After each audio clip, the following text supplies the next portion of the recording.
नमस्कार विद्यार्थी मित्रांनो, मी डॉक्टर संजय पगार, सहयोगी प्राध्यापक भूगोल विभाग. विद्यार्थी मित्रांनो, मी आज आपल्या सर्वांचं या ऑनलाईन लेक्चर सिरीज मध्ये मराठा विद्या प्रसारक समाजाचे केआरटी आर्ट्स, बीएच कॉमर्स आणि M science popularly known as KTM college Nashik यातर्फे सहर्ष स्वागत करतो. विद्यार्थी मित्रांनो, आपण FYBI वर्गातील भूगोल विषयाचा जो पेपर आहे प्राकृतिक भूगोल म्हणजे फिजिकल जागृती या विषयाचं प्रकरण क्रमांक 3 वातावरण ऍटमॉस्फिअर या संदर्भात चर्चा करत आहोत.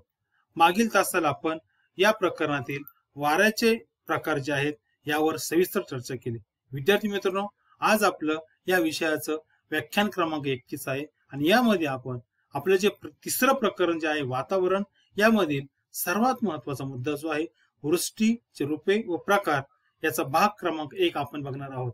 आणि यामध्ये आपण वृष्टीचे जे विविध प्रकार आहे यापैकी पहिले जे 4 प्रकार आहेत यावर चर्चा करणार आहोत. तर विद्यार्थी मित्रांनो, सुरुवातीला आपण वृष्टी कशाला म्हणतात, प्रिसिपिटेशन म्हणजे काय हे आपण त्या ठिकाणी समजून घेऊया. एक याच्यात 2-3 व्याख्या आहे. पहिली व्याख्या मी तुमच्या समोर ठेवतो. त्या ठिकाणी जेव्हा वातावरणातील बाष्प घन रूपात किंवा द्रव रूपात भूपृष्ठावर येते, जमिनीवर येते, तेव्हा त्यास वृष्टी असं म्हणतात. सोपी व्याख्या आहे. परत एकदा बघा, त्या ठिकाणी जेव्हा वातावरणामध्ये जे बाष्प असतात जेव्हा ते घन रूपात किंवा द्रव रूपात भूपृष्ठावर येतात त्यावेळेला आपण त्या ठिकाणी त्याला वृष्टी असं म्हणतो. घन रूपात म्हणजे काय, बघा या पहिल्या चित्रामध्ये तुम्हाला फोटोमध्ये दिसतं की गाराच्या स्वरूपात आलं आहे, बर्फाच्या स्वरूपात किंवा गाराच्या स्वरूपात येतं, त्या ठिकाणी घन रूप झालं. आणि दुसऱ्या याच्यामध्ये आपल्याला पाऊस दिसतो म्हणजे पाणी दिसतं, त्या ठिकाणी हे द्रव रूपात आलं. आणि म्हणून वातावरणामध्ये जे बाष्प आहे ते ज्या वेळेला विद्यार्थी मित्रांनो ते घन रूपामध्ये किंवा द्रव रूपामध्ये भूपृष्ठावर येतं त्यावेळेला त्या प्रक्रियेला आपण वृष्टी असं म्हणतो, प्रिसिपिटेशन. ही झाली पहिली व्याख्या.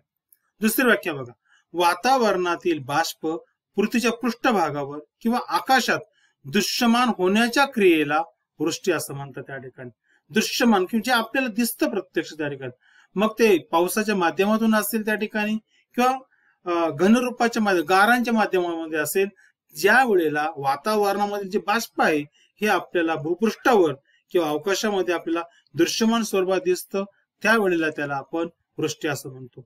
या 2 व्याख्या झाल्या. यापेक्षा अजून एक व्याख्या अत्यंत सोपी आहे, ती एका वळीत आपल्याला सांगते. त्या ठिकाणी ढगातून जमिनीकडे द्रव रूपात किंवा घन रूपामध्ये जो पाण्याचा वर्षाव होतो याला त्या ठिकाणी आपण वृष्टी असं म्हणतो.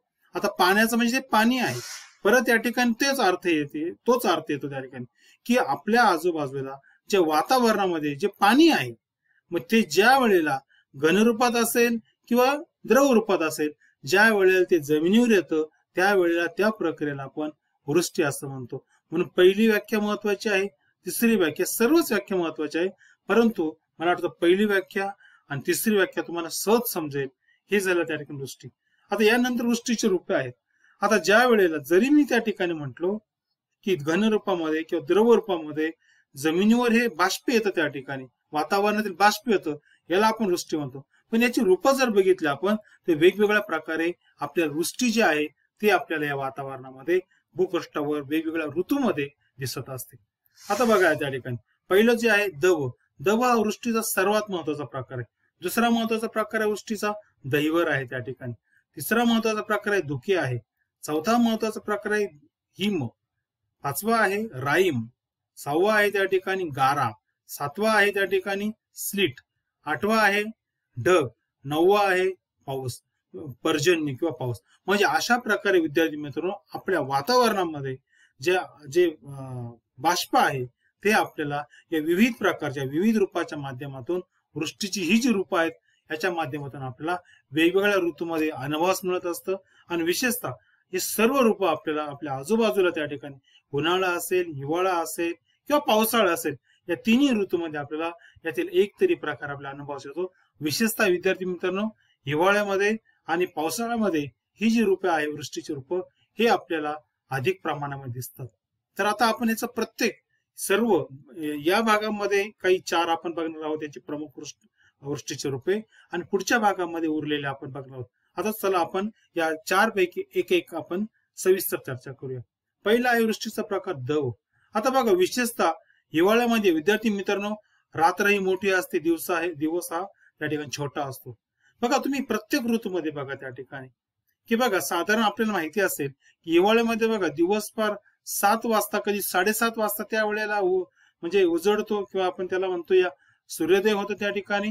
आणि सायंकाळी मात्र लवकर म्हणजे 6च्या आसपासच त्या ठिकाणी कदाचित 6-6:30 त्या ठिकाणी सूर्यास्त होतो. म्हणजे बघा त्या ठिकाणी 12 तासापेक्षाही कमी कालावधी दिवसाचा असतो त्या ठिकाणी. पण मात्र रात्र मोठी असते. रात्र बऱ्याच वेळेला 12 तास 13 तास इतकी असते त्या ठिकाणी. मग रात्र मोठी असते. आता याचा परिणाम काय होतो विद्यार्थी मित्रांनो, ज्या वेळेला रात्र मोठी असते त्यावेळेला उष्णतेचे उत्सर्जन अधिक होते. रात्रीच्या वेळेला उत्सर्जन होतं आणि त्याच्यामुळे काय होतं की वातावरण जे आहे विशेषतः भूपृष्ठालगत म्हणतो मी त्या ठिकाणी थंडवा तयार होतो, गारवा तयार होतो. आता याच्यामुळे काय होतं की ज्या वेळेला रात्रीच्या वेळेला विद्यार्थी मित्र तापमान कमी होतं त्या वेळेला तापमान कमी झाल्यामुळं बाष्पयुक्त हवा होते त्या ठिकाणी. हवेचे सांद्रीभवन होते आणि सांद्रीभवन झाल्यामुळे काय होतं की हवेचं सांद्रीभवन झाल्यामुळं हवेच्या मध्ये त्या ठिकाणी पाणी जे आहे ते म्हणजे त्या सांद्रीभवनामुळे त्या ठिकाणी जलकण तयार होतात आणि जलकण तयार होतात किंवा सांद्रीभवनाच्या प्रक्रियेतून हवेचे सांद्रीभवन होऊन त्या ठिकाणी त्यापासून जे जलकणात त्याचं रूपांतर होतं त्याला त्या दव असं म्हणतात. बघा परत एकदा सांगतो मी त्या ठिकाणी की रात्रीच्या वेळेला तापमान कमी होतं, याच्यामुळे बाष्पयुक्त जे हवा आहे त्याचं सांद्रीभवन होतं आणि या हवेचं सांद्रीभवन झाल्यामुळं त्या ठिकाणी तिचं रूपांतर जलकणामध्ये होतं आणि हे जे जलकण आहेत विद्यार्थी मित्रांनो या जलकणालाच आपण दव असं म्हणतात. ही अत्यंत महत्वाची व्याख्या आहे त्या ठिकाणी. अजून एक व्याख्या आपल्या समोर ठेवतो त्या ठिकाणी की पहाटच्या वेळे विशेषतः गवताची पाती असेल त्या ठिकाणी, गवत आपण माहिती आहे, लोखंडाची वस्तू असेल, झाडाची पानं असेल, दगड असेल, एखादा लाकडाचा तुकडा असेल त्या ठिकाणी जमिनीवर असतो आणि ही जे माध्यम आहेत मी आता जे सांगितलं गवताचं पातं असेल, लोखंडी वस्तू असेल, झाड असेल, दगड असेल, लाकडाचा एखादा माध्यम असेल, याच्यावर ज्या वेळेला हे जे जमिनीवर असतं आणि याच्यावर ज्या वेळेला पाण्याचे थेंब जमा होतात त्या ठिकाणी जलकण दिसतात आणि हे जे जलकण आहे विद्यार्थी मित्रांनो या जलकणांना या पाण्याच्या थेंबाला आपण दव असं म्हणतो. आणि ही व्याख्या विशेषतः बघा दव जे असतात आपल्याला विशेषतः पहाटच्या वेळेला जास्त करून आपल्याला आढळतात.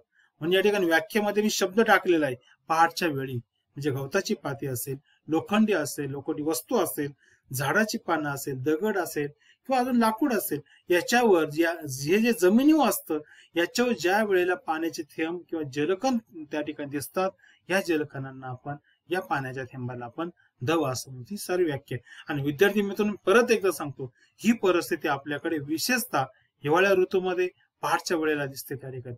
म्हणून या ठिकाणी बरेचसे दवबिंदूची निर्मिती किंवा दवांची निर्मिती प्रामुख्याने पहाटच्या वेळेला हिवाळ्यामध्ये होत असते त्या ठिकाणी.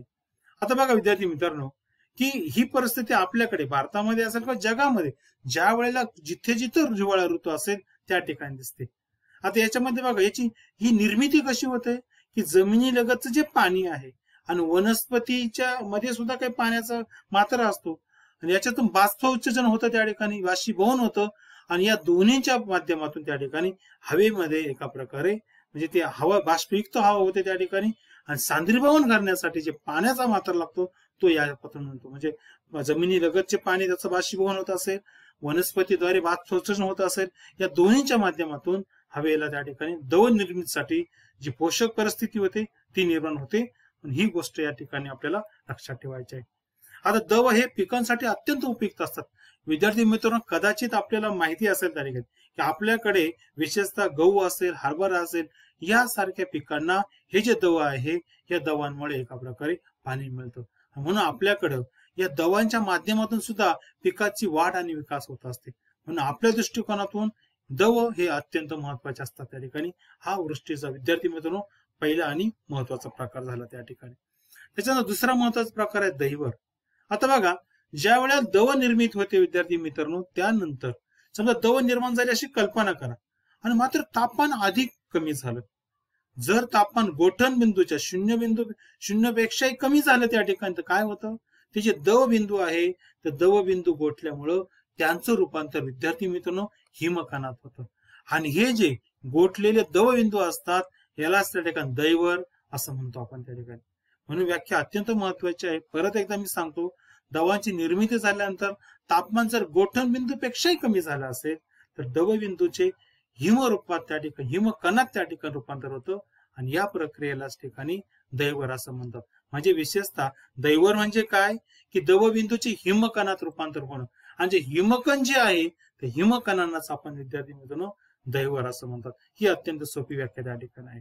आणि बघा या चित्रामध्ये आपल्याला दिसत आहे, फोटोमध्ये आपल्याला दिसत असेल ही संपूर्ण जो भाग आहे त्या ठिकाणी की या ठिकाणी द्रव तयार झाले होते आणि द्रव बिंदू त्या ठिकाणी गोठण बिंदूच्या खाली तापमान गेल्यामुळं त्या ठिकाणी ती गोठलेले आहेत. त्याचं रूपांतर हिमकणात झालं आहे. हे बघा दोन्ही ठिकाणी तुम्हाला हिमकण दिसतात आणि हे जे हिमकण आहे हे गोठलेले यालाच आपण दैवर असं म्हणतो.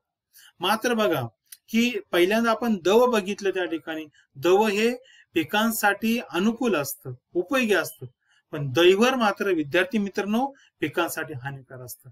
कारण याच्यामुळे काय होतं की संपूर्ण जे पानं जे असतील त्याचे फुलं असेल, कळे असेल, फळं असेल हे संपूर्णपणे त्या ठिकाणी दैवर निर्माण झाल्यामुळे गोठलं जातं. त्याच्यामुळं त्याचं अन्न निर्मितीची प्रक्रिया असेल, वाढ असेल, विकास असतो कोणतं त्या ठिकाणी. म्हणून विद्यार्थी मित्रांनो दैवर हे पिकासाठी अत्यंत हानिकारक असतं हे लक्षात ठेवायचं त्या ठिकाणी.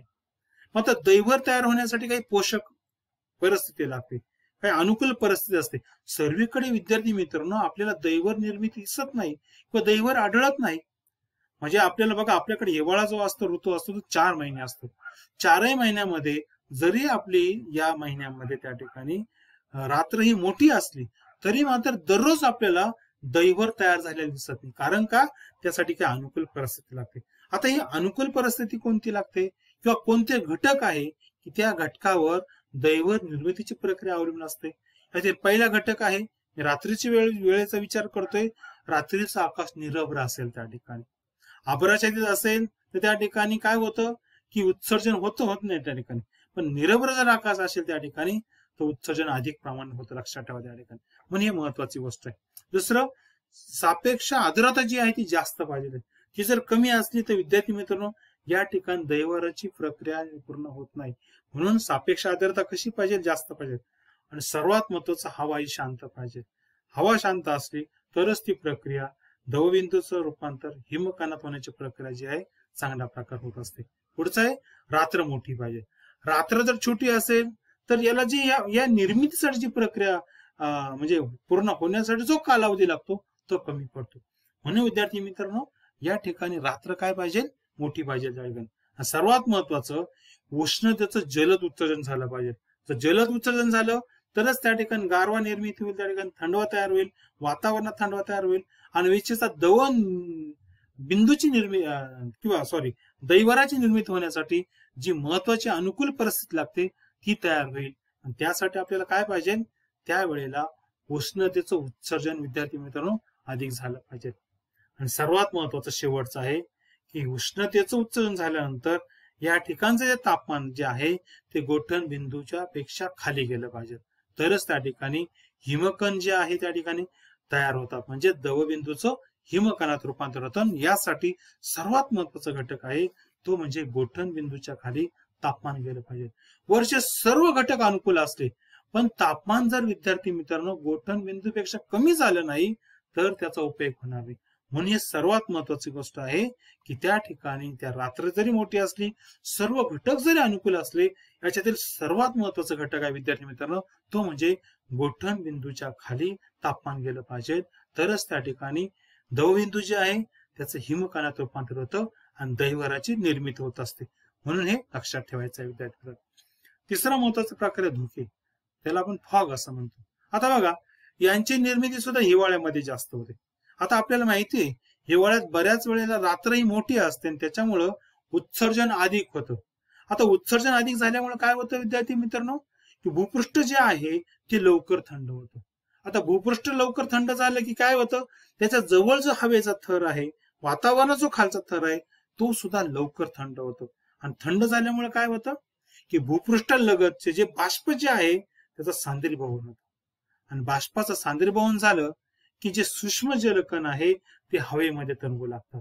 आणि हवेमध्ये हे जे सूक्ष्म जलकण तरंगतात यालाच विद्यार्थी मित्रांनो आपण धुकं असं म्हणतो. म्हणजे बघा थोडक्यात जर धुक्याची व्याख्या सांगायची झालं तर सोपी आहे एकदम की भूपृष्ठ लगतच्या बाष्पाचं सांद्रीभवन झाल्यामुळं त्याचं सूक्ष्म जलकणात रूपांतर होतं आणि हे सूक्ष्म जलकण ज्या वेळेला वातावरणाच्या खालच्या थरामध्ये त्या ठिकाणी तरंगू लागतात त्यावेळेला या तरंगणाऱ्या जलकणांपासून जी निर्मिती होते किंवा जे धुके तयार होतात त्या ठिकाणी, म्हणजे हे एका प्रकार काय आहे, हे धुकं म्हणजे काय आहे की सूक्ष्म जलकण जे आहे ते वातावरणात तरंगतात त्या ठिकाणी, म्हणजे तरंगणाऱ्या सूक्ष्म जलकणांनाच आपण काय म्हणतो, धुकं असं म्हणतो. परत एकदा मी व्याख्या वाचतोय. भूपृष्ठ लगतच्या बाष्पाचे सांद्रीभवन झाल्यामुळं त्यांचं सूक्ष्म जलकणात रूपांतर होतं आणि हे सूक्ष्म जलकण ज्या वेळेला वातावरण तरंगतात त्यावेळेला त्या तरंगणाऱ्या जलकणांना, सूक्ष्म जलकणांना आपण धुकं असं म्हणतो विद्यार्थी मित्रांनो. आणि या ठिकाणी धुकं म्हणजे एका प्रकारचे भूपृष्ठ लगतचे ढगच असतात. या ठिकाणी बघा ही सर्व धुकं आहेत. या दोन्ही डोंगरांच्या मध्ये जो भाग आहे या किंवा डोंगराच्या पायथ्याशी प्रचंड प्रमाणामध्ये धुकं तयार झाले. आणि म्हणून हे धुकं काय आहे, जर विद्यार्थी मित्रांनो आपण महाबळेश्वर असेल किंवा उटी असेल, शिमला असेल किंवा या भागामध्ये पर्वताच्या उंच भागामध्ये जर आपण हिवाळ्यामध्ये गेलो, सकाळच्या वेळेला गेलो, तुम्ही सहज तुमच्या बसमधून प्रवास करताना किंवा गाडीतून प्रवास करताना हात जर बाहेर काढला तर आपण तर ताबडतोब ओला होतो. किंवा आपण त्या ठिकाणी गाडी जरी चालवत गेलो तरी आपल्याला डोळ्यावर, पापण्यावर त्या ठिकाणी बारीक बारीक सूक्ष्म जलकण राहतात. तर हे सूक्ष्म जलकण म्हणजेच काय असतात, धुकं असतात. त्या ठिकाणी तुम्ही सहज हात असा तोंडाला हात लावला, शर्टला हात लावला तर तुमचे हात त्या ठिकाणी ओले होतात. का ओले होतात? कारण तुमच्या वातावरणामध्ये, आजूबाजूच्या वातावरणामध्ये धुकं असतात. धुकं म्हणजेच त्या ठिकाणी सूक्ष्म तरंगणारे जलकण असतात आणि म्हणून त्या ठिकाणी धुक्यांना आपण भूपृष्ठालगतचे ढग असं म्हणतो असतो. आता सर्वात महत्वाचं, धुके ज्या वेळेला वातावरणात असतात विद्यार्थी मित्रांनो त्यावेळेला दृश्यता कमी होते. दृश्यता म्हणजे काय, तुम्हाला जे वातावरणामध्ये ज्या विविध गोष्टी दिसतात त्या तुम्हाला स्पष्ट दिसत नाही, सुस्पष्ट दिसतात त्या ठिकाणी. विशेषतः मी विद्यार्थी मित्रांनो तुम्हाला सांगतो की जर आपण गाडी जरी म्हणजे चालवत गेलो तरी आपल्याला, आपण हेल्मेट जरी घातलेलं असेल तर हेल्मेटच्या काचेवर त्या ठिकाणी सूक्ष्म जलकण असल्यामुळे आपल्याला दिसत नाही, आपल्याला वेळोवेळी काच पुसावं लागते. फोर व्हीलर असेल तर आपल्याला त्या ठिकाणी त्या काचा ज्या असतात पुढच्या त्या वेळोवेळी पुसाव्या लागतात. विशेषतः उत्तर भारतामध्ये विद्यार्थी मित्रांनो आपल्याकडं हिवाळ्यामध्ये प्रचंड त्या ठिकाणी धुकं असतं. त्याच्यामुळे कदाचित आपल्याला नेहमीचा अनुभव आहे की ज्या रेल्वे गाड्या विशेषतः हिमालयाच्या पायथ्याशी जे स्टेशन आहेत किंवा उत्तर भारताकडून येतात, आपल्या मुंबईकडे येत असेल, पुण्याकडे येत असेल, नाशिककडे येत असेल, या बऱ्याच वेळेला हिवाळ्यामध्ये लेट होतात, उशिरा धावतात. त्या उशिरा धावतात याच्या मागचं एकमेव कारण की त्या ठिकाणी धुक्यांमुळे दृश्यता इतकी कमी होती की त्या रेल्वे चालकाला त्या ठिकाणी गाडी चालवणं शक्य होत नाही.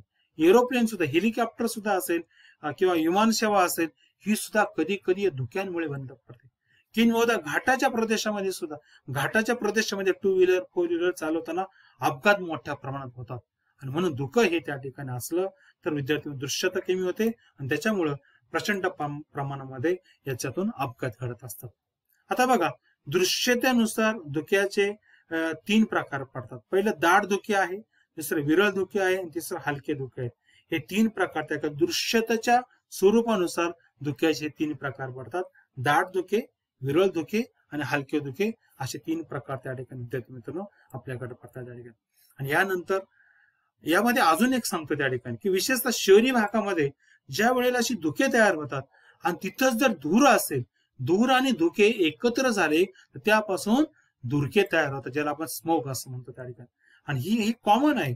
दिल्ली असेल, मुंबई असेल, ज्या ठिकाणी उद्योगधंदे विकसित झालेले आहेत, MIDCचे केंद्र आहेत, अशा ठिकाणी प्रदूषण जास्त आहेत, अशा प्रदेशामध्ये हिवाळ्यामध्ये धुरके तयार होणं ही नियमित प्रक्रिया आहे. आणि बऱ्याच वेळेला बघा या फोटोमध्ये दिसतं तुम्हाला, हे धुरक्यांचं उदाहरण आहे. विशेषतः ज्या ठिकाणी उद्योग क्षेत्र आहे, त्या ठिकाणी औद्योगिक क्षेत्र आहे, अशा ठिकाणी विद्यार्थी मित्रांनो धुकं आणि धूर एकत्र आल्यामुळं स्मोक तयार होतो, धुरके तयार होतो, हे लक्षात ठेवायचं त्या ठिकाणी. आणि कुठे होतं? शहरी भागामध्ये, ज्या ठिकाणी प्रदूषण आहे अशा ठिकाणी होतं. आणि विद्यार्थी मित्रांनो हे जे धुरके आहे हे पिकांसाठी म्हणजे हानिकारक आहे आणि मानवासाठी किंवा इतर जे सजीव आहे या सर्वांसाठी ते घातक आहे. कारण यामुळे जीवित हानी प्रचंड प्रमाणात होते त्या ठिकाणी, याच्यापासून आर्थिक हानी प्रचंड प्रमाणात होते. म्हणून धुकं हे किंवा धुरकं हे जे आहे, धुरके जे आहेत ते आपल्यासाठी, सजीवांसाठी अपायकारक आहे आणि हानिकारक मानले जातात त्या ठिकाणी. आणि पिकांसाठी हे तर अनुप्रतिकूल आहे. त्याकडे पिकांवर जर अशा प्रकार धोके असेल, धुकं असेल, तर विद्यार्थी मित्रांनो वेगवेगळ्या रोगांचा फैलाव त्या ठिकाणी होतो. बघा आपल्याकडे नियमित आहे त्या ठिकाणी की बऱ्याच वेळेला धुकं पडलं, आबूट आलं, आपण त्याला म्हणतो आबूट आलं, तर याच्यामुळे काय होतं की ताबडतोब आपण द्राक्ष बागा असेल किंवा इतरच्या बागा असेल, पिकं असेल, त्याच्यावरून पावडरीचा फवारा मारतो. कारण का की हे वातावरण जे आहे ते प्रतिकूल असतं पिकाच्या वाढीसाठी.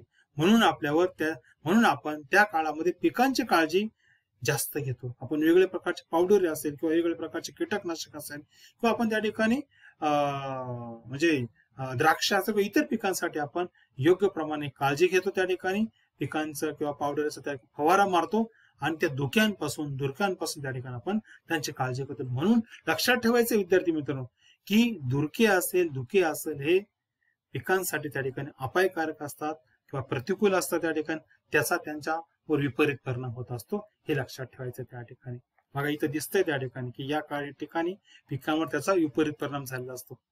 आता मी आत्ताच सांगितलं की ज्या वेळेला वातावरणामध्ये धुके असेल त्यावेळेला रस्ता वाहतूक असेल, रेल्वे वाहतूक असेल, हवाई वाहतूक असेल, हे संपूर्णपणे विस्कळीत होतात. याच्यातून प्रचंड त्या ठिकाणी अपघात घडून येतात. आणि काम काय म्हणजे आपल्याला माहिती असेल की हिमालय क्षेत्र असेल, कोकण क्षेत्र असेल, महाबळेश्वर असेल, उटी असेल, शिमला असेल, अशा ठिकाणी विशेषतः हिवाळ्यामध्ये अपघात होण्याचं प्रमाण विद्यार्थी मित्रांनो अधिक असतं. त्याचं सर्वात महत्वाचं की त्या काळामध्ये वृक्षता काय होते, अत्यंत कमी होते. त्याच्यानंतर चौथा जो प्रकार आहे तो म्हणजे हिम हा वृष्टीचा सर्वात महत्वाचा प्रकार आहे. याला आपण म्हणजेच हिमवृष्टी असं म्हणतो. म्हणजे आता बघा हिमाच्या स्वरूपामध्ये ही वृष्टी होत असते, म्हणून याला हिमवृष्टी असं म्हणतात त्या ठिकाणी. आता बघा विद्यार्थी मित्रांनो याची निर्मिती कशी होते, हिम का तयार होतं, त्याची थोडी पार्श्वभूमी आपण समजून घेऊया. बघा हवेतील बाष्पाचा सांद्रीभवन सुरू झाल्यानंतर काय होतं, ज्या वेळेला ही जी हवा आहे ही हवा अति उंचावर गेल्यावर त्या ठिकाणी अति उंचावर गेली की आपल्याला माहिती आहे अति उंचावर तापमान जे आहे ते गोठण बिंदूपेक्षा कमी असतं. आणि त्याच्यामुळे काय होतं त्या ठिकाणी की ज्या वेळेला ही हवा बाष्प संपृक्त हवा अति उंचावर गेली, सांद्रीभवन झालं आणि अजून उंचावर गेली त्या ठिकाणी, तर त्या ठिकाणी तापमान कमी असल्यामुळं, तापमान गोठण बिंदूपेक्षा कमी असल्यामुळं ते जे जलकण आहेत त्यांचं त्या ठिकाणी हिमकणात रूपांतर होतं. संप्लवन नावाची प्रक्रिया माहिती आहे की ज्या प्रक्रियेद्वारे त्या ठिकाणी आपण जलकणाचं रूपांतर हिमकणात होतं. आणि ही प्रक्रिया विशेषतः विद्यार्थी मित्रांनो वातावरणामध्ये घडून येते.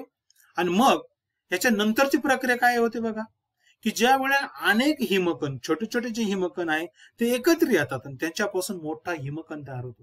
आणि मोठा हिमकण तयार झाल्यामुळं त्याचा आकार वाढतो, त्याचं वजन वाढतं आणि ते वातावरणामध्ये ते हिमकण तरंगू शकत नाही. आणि आपल्याला माहिती आहे पृथ्वीच्या गुरुत्वाकर्षण शक्तीमुळे हे जे वातावरणातील जे हिमकण आहे ते ज्या वेळेला म्हणजे पृथ्वीच्या पृष्ठभागाकडे येऊ लागतात, पडू लागतात, त्यावेळेला त्याला आपण हिमवृष्टी असं म्हणतो. बघा अत्यंत सोपं आहे त्या ठिकाणी. परत एकदा मी सांगतो हिमवृष्टी का होते, कशी होते. आता बघा ज्या वेळेला बाष्प संपृक्त हवा वरती जाते, सांद्रीभवन होतं, ती अधिक उंच जाते, त्या ठिकाणी गोठण बिंदूपेक्षा कमी तापमान असतं आणि मग जे जलकण जे आहे त्या जलकणांचं हिमकणात रूपांतर होतं. ही आधी छोट्या आकाराने असतात, अनेक जलकण एकत्र आल्यावर मोठं हिमकण तयार होतं, मोठमोठे अनेक हिमकण तयार होतात. ह्या हिमकणांचं वजन वाढल्यामुळं, त्याची घनता वाढल्यामुळे, त्याचं जडत्व वाढल्यामुळं, वस्तुमान वाढल्यामुळे त्या ठिकाणी ते हवेत तरंगू शकत नाही आणि गुरुत्वाकर्षण शक्तीमुळे ते भूपृष्ठाकडे येऊ लागतात, पडू लागतात आणि या हिमांचा जो त्या ठिकाणी वृष्टी होते यालाच आपण हिमवृष्टी असं म्हणतो. हे त्या ठिकाणी लक्षात ठेवायचं विद्यार्थी मित्रांनो. आता हिमवृष्टी म्हणजे काय, आणखी छोटी व्याख्या आहे की घन रूपातील जी वृष्टी होते याला हिमवृष्टी असं म्हणतात. हिमाच्या स्वरूपामध्ये जी वृष्टी होते याला आपण हिमवृष्टी असं म्हणत असतो विद्यार्थी मित्रांनो. आणि आपल्याकडे विशेषतः मी सांगतो उत्तर भारतामध्ये ज्या ठिकाणी अतिउंच पर्वतीय शिखर असेल अशा ठिकाणी हिवाळ्यामध्ये हिमवृष्टी कॉमन असते. आपल्याला माहिती असेल हिमालयाच्या पर्वत रांगामुळे जम्मू काश्मीर असेल, हिमाचल प्रदेश असेल, त्या ठिकाणी उत्तरांचल असेल किंवा या अनेक ठिकाणी हिमालयाच्या पायथ्याशी किंवा हिमालयाच्या जवळ जे जे राज्य आहेत, हिमालयाच्या ज्या तिन्ही रांगा आहेत, या तिन्ही रांगांमध्ये उत्तर भारतामध्ये मोठ्या प्रमाणात हिमवृष्टी होत असते. आणि त्यामुळे विद्यार्थी मित्रांनो अनेक पर्यटक त्या ठिकाणी जात असतात, म्हणून पर्यटन त्या ठिकाणी विकसित झालेलं आहे. हिमवृष्टी ज्या वेळेला दिसते ना विद्यार्थी मित्रांनो होते त्यावेळेला पिंजलेल्या कापसासारखी त्या ठिकाणी वृष्टी दिसते. अत्यंत मनोरंजक असं दृश्य त्या ठिकाणी आपल्याला दिसतं. आणि विशेषतः मी आत्ताच सांगितलं की हिमवृष्टी प्रामुख्याने विद्यार्थी मित्रांनो उत्तर भारतामध्ये किंवा ज्या ज्या ठिकाणी उंच पर्वतीय क्षेत्र असेल अशा ठिकाणी होत असते. तर विद्यार्थी मित्रांनो या ठिकाणी आपण थांबूया. आजच्या तासाला आपण हिमवृष्टीचे जे पहिले जे 4 प्रकार आहे या संदर्भात आपण भाग क्रमांक 1 मध्ये चर्चा केली. नंतरच्या तासाला पुढच्या तासाला आपण भाग क्रमांक 2 मध्ये हिमवृष्टीचे इतर जे प्रकार आहेत यावर आपण सविस्तर चर्चा करू. तोपर्यंत थांबूया. धन्यवाद.